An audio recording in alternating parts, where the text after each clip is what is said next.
આ યુદ્ધ ચાલે છે, યુદ્ધના કારણે તો એના લીધે તો મોંઘવારી વધી છે, બધા ભાવ ચડતા રહેશે. એના કરતાં થોડી ખરીદી ઓછી કરો. પહેલા ચાલતું હતું ને સાટા પદ્ધતિ કે સાતા પદ્ધતિથી બધું ચાલતું હતું, એ રીતે ચલાવી શકે છે. જનતાનો તો પબ્લિકને તો માર જ પડે છે ને.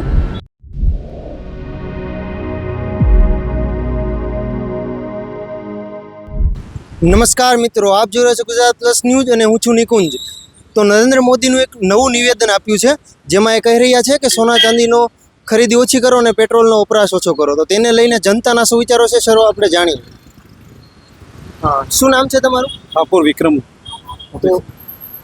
વિક્રમ અભયસિંહ.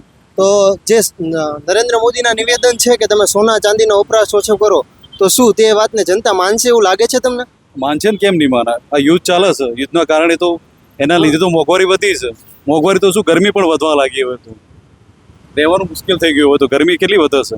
યુદ્ધ ચાલુ રહેશે ત્યાં સુધી તો મોંઘવારી વધવાની જ છે ને. પેટ્રોલના ભાવ, આ ભાવ, બધા ભાવ ચડતા રહેશે. એના કરતાં થોડી ખરીદી ઓછી કરો, થોડું સમજી વિચારીને કરો, એના માટે છે.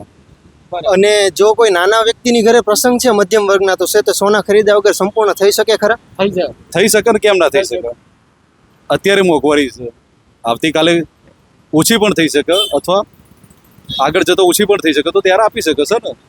પહેલા ચાલતું હતું ને સાટા પદ્ધતિ કે સાતા પદ્ધતિથી બધું ચાલતું હતું, એ રીતે ચલાવી શકે છે.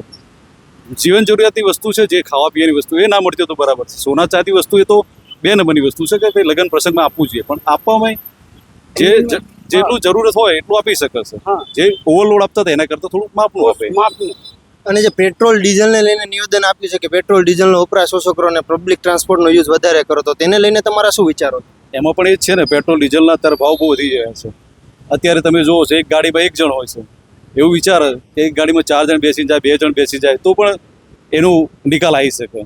પણ એ નિયમ નથી ને. નિયમ એ જ છે કે એક ગાડીમાં 2 જ જણા જઈ શકે, 2 થી વધારે જાય તો તમને દંડ આવી શકે છે. તો આ વાતને લઈને પણ તમે શું કહેવા માંગો છો? નિયમ નથી, પણ આપણે સમજીને વિચારીને કરવું છે ને. આપણે પબ્લિક છીએ, આપણા માટે છે ને. જે છે યુદ્ધના કારણે જ આ પેટ્રોલ ડીઝલ ક્યાંથી આવે છે? બહારથી જ આવે છે ને. આપણે ત્યાં તો એટલું બધું થતું નથી.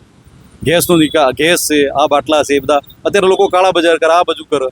એટલે આમ જનતાનો તો પબ્લિકને તો માર જ પડે છે ને. કહેવાનો મતલબ આ છે.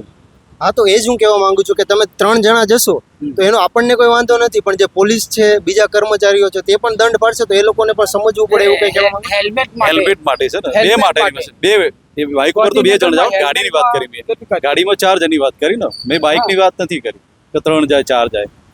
સમજો તમે. ઓકે, ધન્યવાદ. કંઈક